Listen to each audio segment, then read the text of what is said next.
KPM.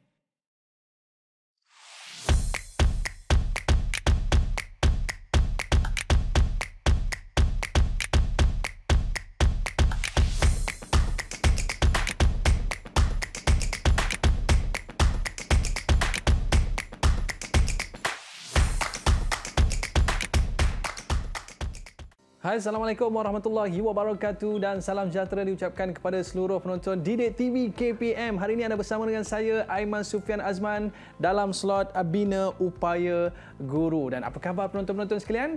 Harap semua dalam keadaan baik-baik dan kita dapat menyaksikan program pada hari ini berkaitan dengan tata cara penggunaan kepentingan SPLKPM dan modul SPLKPM.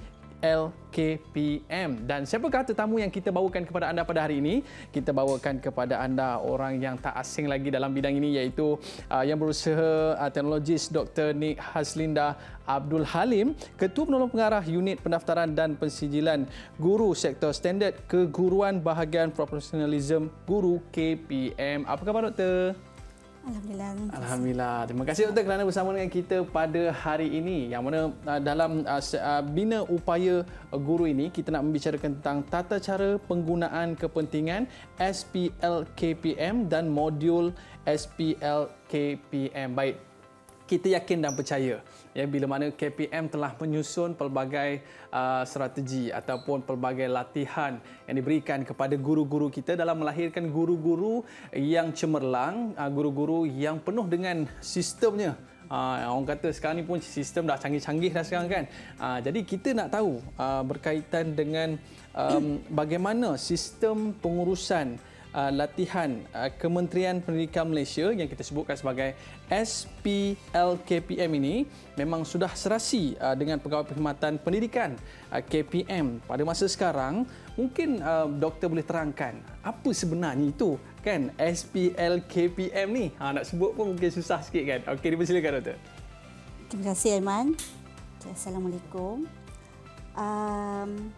Okey, berkenaan dengan sistem pengurusan latihan KPM.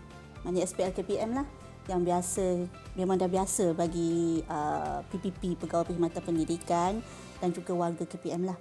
Sebenarnya sistem pengurusan latihan SPLKPM ini merupakan satu sistem perekodan, iaitu merekod semua kursus dan latihan yang dihadiri oleh semua warga KPM secara online. Kita buat secara online lah. Okay. Kalau saya sebut sebagai warga KPM tu, maksudnya semua pegawai dengan anggota kumpulan pelaksana di KPM, di bawah KPM, iaitu lebih kurang dalam 500,532 orang lah. Itu data yang kita ambil pada 30 November 2022. Okay. Itu adalah semua warga KPM, termasuk pegawai, AKP. Tapi kalau dari segi pendidikan, Pegawai Perkhidmatan Pendidikan, kita ada lebih kurang dalam antara 500,000 tu kita ada dalam 426,000 lebih pegawai yang melibatkan di sekolah dan bukan di sekolah. Di sekolah lebih kurang dalam 414,000, yang lebihnya adalah di bahagian dari segi dalam pengurusan, di bahagian di JPN, di PPD, pensyarah di IAB, Institut Amidan Baki, pensyarah di IPG Campus dan juga di Kolej Matrikulasi. Okay, itu saya cerita secara overall warga KPM lah. Itu PPP. Tapi sekarang ni bila SPLKPM, semua warga KPM. Tak kira lah dia yang bukan guru pun, guru dan bukan guru. Maknanya okay. Guru dan juga pegawai. Ya, guru, pegawai dan juga yang bukan guru lah. Ya. Yang pengurusan di bahagian di JPN, AKP, anggota kumpulan pelaksana macam yang yang terlibat dengan perkaranian, semua tu. Maknanya semua menggunakan SPLKPM. Semua kena pergi, orang kata, latihan yang telah disediakan. Jadi ia merupakan satu dasar utama dalam meletakkan KPM ni satu standard daripada satu standard yang cukup profesional. Jadi kita nak tahu juga, mungkin doktor boleh ceritakan tentang dasar berkaitan dengan latihan untuk pegawai-pegawai KPM ni di semua peringkat, daripada bawah sampai ke atas sekali. Okey, sebenarnya untuk perekodan kursus dan latihan yang dilakukan dekat SPLKPM ni ada berpandukan kepada dasar latihan sumber manusia KPM yang digubal bagi menggariskan hala tuju, strategi dan pelaksanaan pengurusan latihan secara sistematik serta terancang berteraskan konsep pembangunan diri dan pembelajaran berterusan untuk melahirkan pegawai yang kompeten dan berprestasi tinggi. Sebenarnya DLSM KPM ni, dasar latihan sumber manusia ni, diterjemahkan daripada semua dasar berkaitan latihan yang ditetapkan oleh JPA. Memang kita ikutlah bagi pelaksanaan pada peringkat kementerian. Jadi KPM kan sebuah kementerian yang besar kan, dengan jumlahnya hampir setengah juta lah kan, dari 500 kan. Jadi ramai pegawai tu berlainan, skim perkhidmatan pun berlainan. Jadi kita memang amat pentinglah dasar tu ada untuk memastikan aspek pembangunan sumber manusia dilaksanakan secara berkesan. Itu dari segi dasar lah. Daripada peringkat bawahan sehingga peringkat atasan perlu menghadiri latihan ini. Ya, daripada bawah sampai hal pengurusan tertinggi pun kena hadir, yang mana berada di bawah Kementerian Pendidikan Malaysia menggunakan SPLKPM. Okey, saya ceritakan sikitlah tentang kewujudan sistem ni. Okey. Pada 10 Julai 2012, alhamdulillah, ada satu surat siaran kita keluarkan berkenaan dengan penggunaan sistem. Tapi asalnya sistem ni adalah hanya untuk guru sahaja, yang kita panggil sistem pengurusan latihan guru. Okey.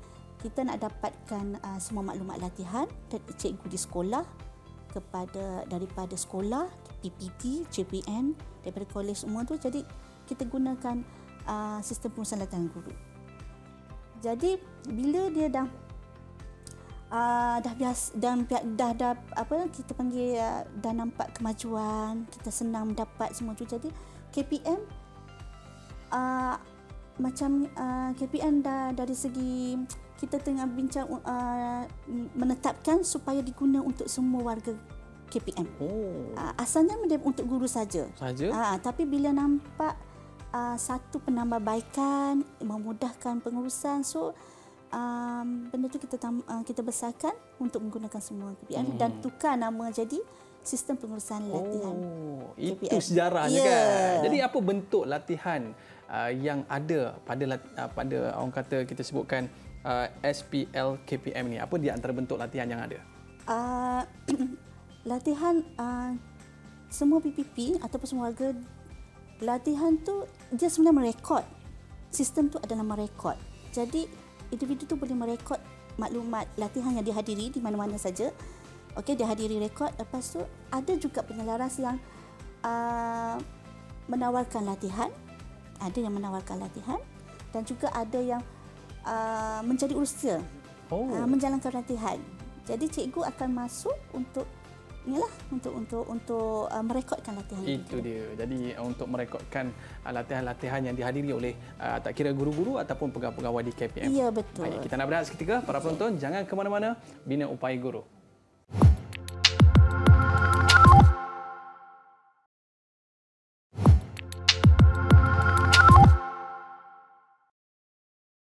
Baiklah, kembali bersama saya Aiman Sufian Azmar pada hari ini dalam slot Bina Upaya Guru, dan kita bawakan kepada anda pada hari ini yang berusia teknologis Dr. Nik Haslinda Abdul Halim, Ketua Penolong Pengarah Unit Pendaftaran dan Pensijilan Guru Sektor Standard Keguruan Bahagian Profesionalism Guru KPM. Yang mana hari ini kita membincangkan satu topik yang cukup menarik, iaitu berkaitan dengan tata cara penggunaan kepentingan SPL KPM dan modul SPL KPM.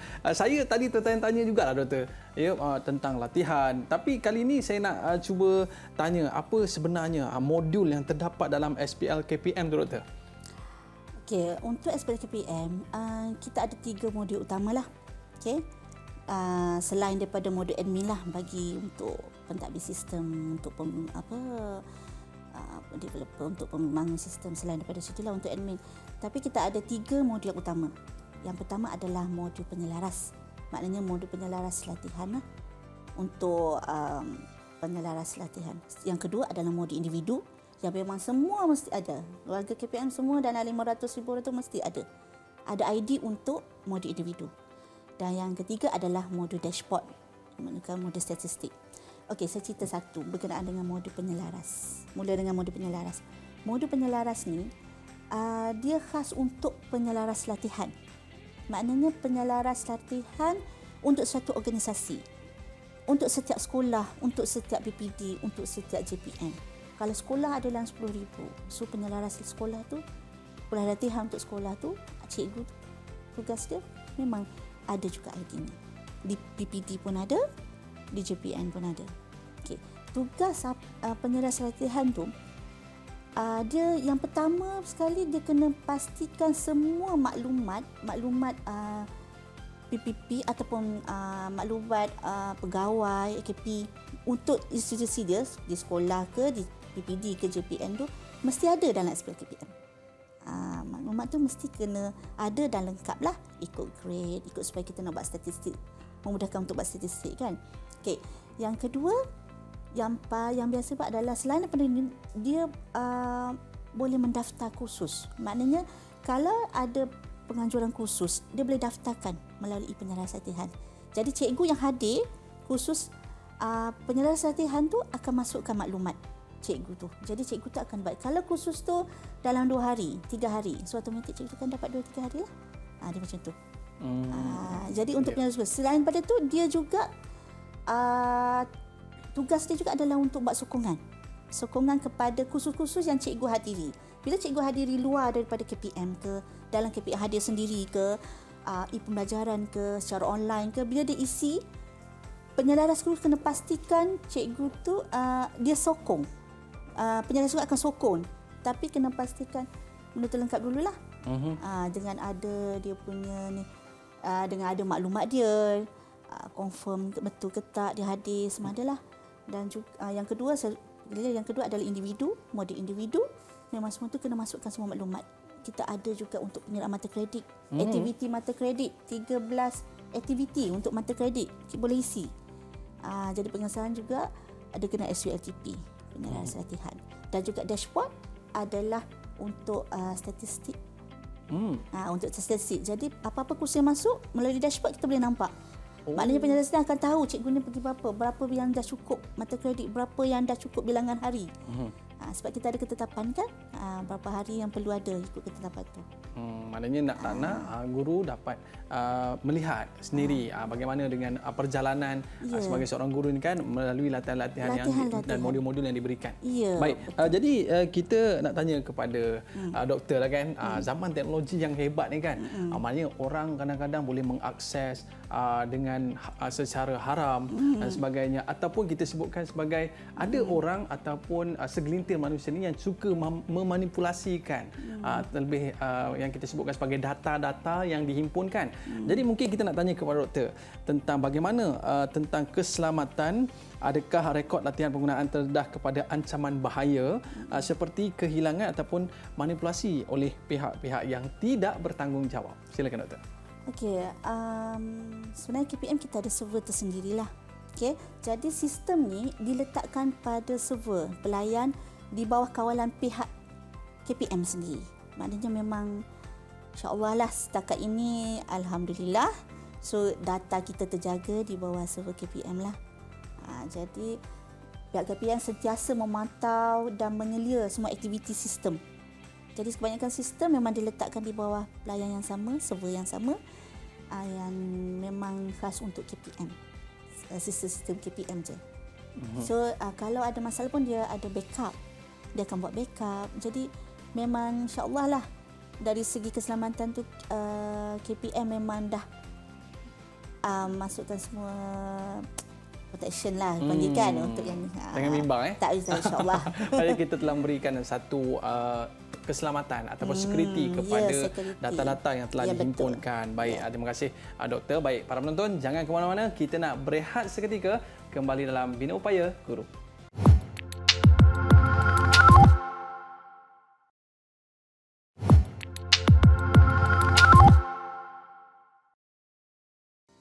Baiklah, kembali bersama saya Aiman Sufian Azman dalam slot Bina Upaya Guru, dan bersama dengan saya pada hari ini adalah Dr. Nick. Doktor, kita nak tahu juga dalam latihan yang telah ditetapkan tu ada tak apa-apa penetapan, contohlah berapa hari nak kena pergi latihan itu dan sebagainya. Silakan doktor.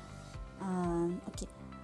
Untuk ketetapan latihan memang dalam dasar pun dah mempericikan dasar latihan, dah mempericikan strategi pelaksanaan, siapa yang menguruskan latihan.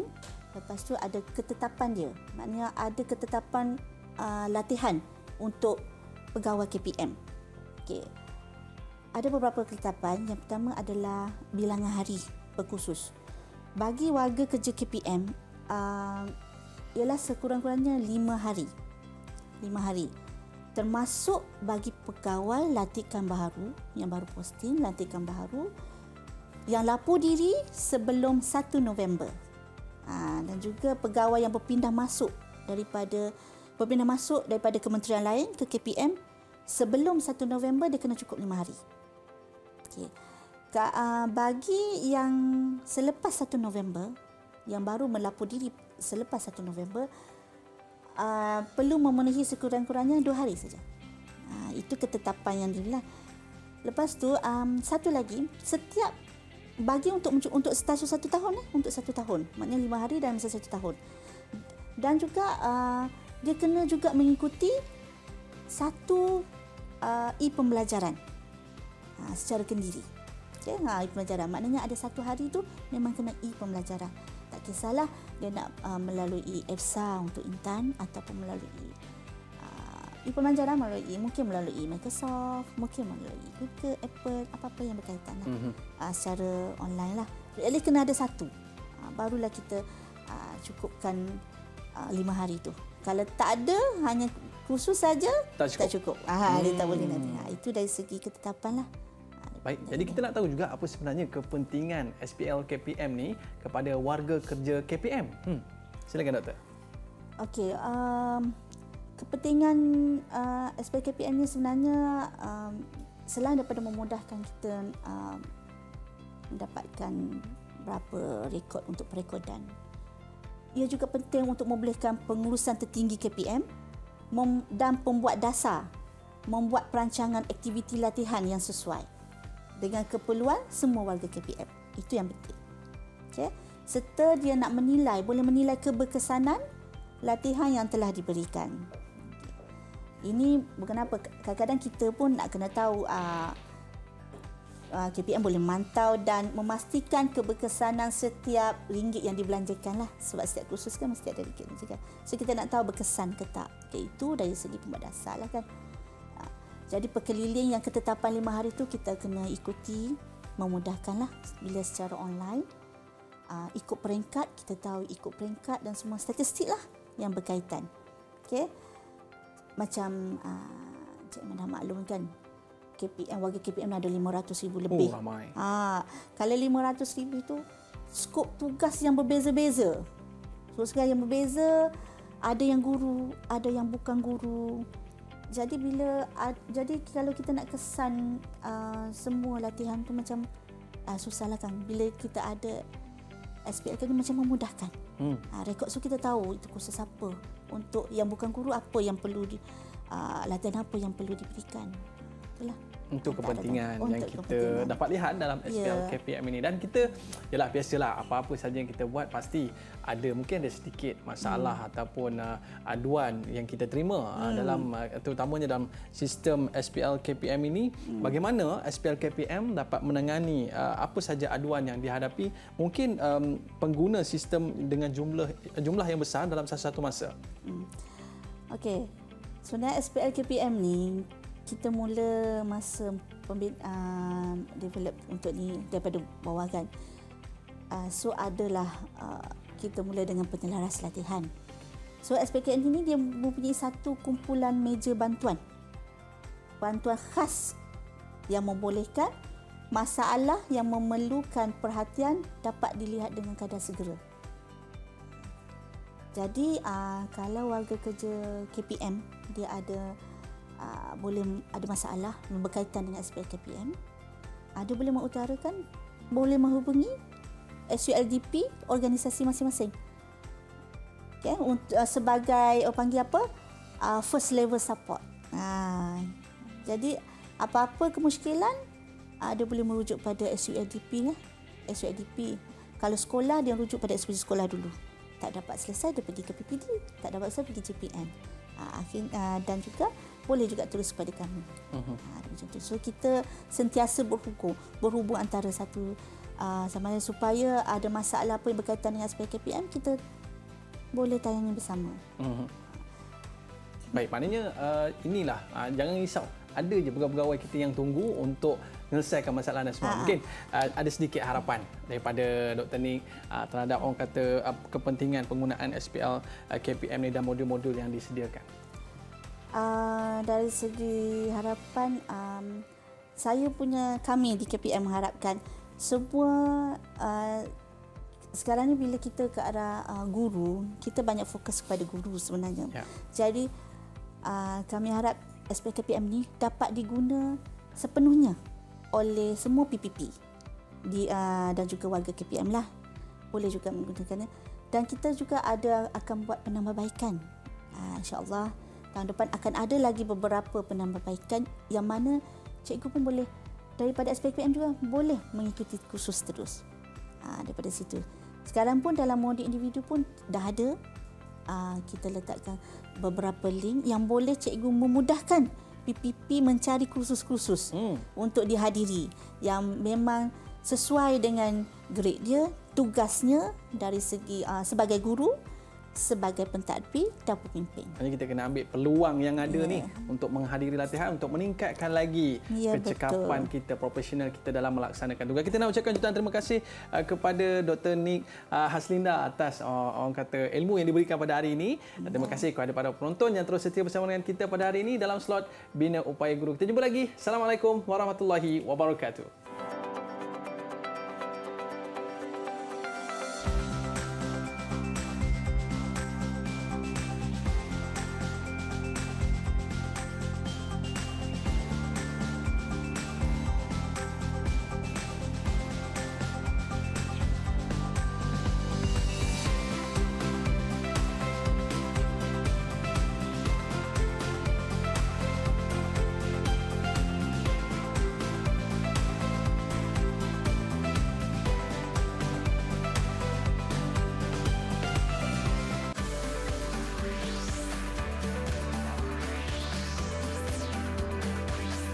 Didik TV KPM